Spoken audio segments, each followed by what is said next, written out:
ये तकरीबन साडा अज चौथा पंप है जी, चौथा पंप है जी साडा।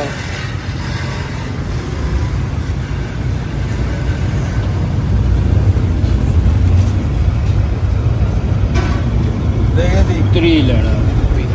इसके अंदर भी मैजिक बटन इंस्टॉल है जी। आपको मैजिक बटन दिखाते हैं जी जरा। चलें जी जरा खाली करें इसको भाई। नहीं ये मुंशी नहीं, मुंशी जी तो ये भी बेचारे साहिल हैं, उन्होंने ये बटन दबाया है। अब आप 1 लीटर करें जरा, पूरा हो जाएगा जी अब आपका।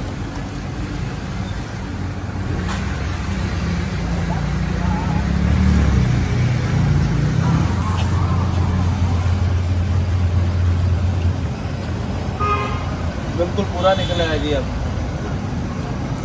कैसा जादू है भाई ने, पुराना हो गया है ये। असं चौथा पंप फड़ लिया, कोई नवा तरीका कार फड़ो।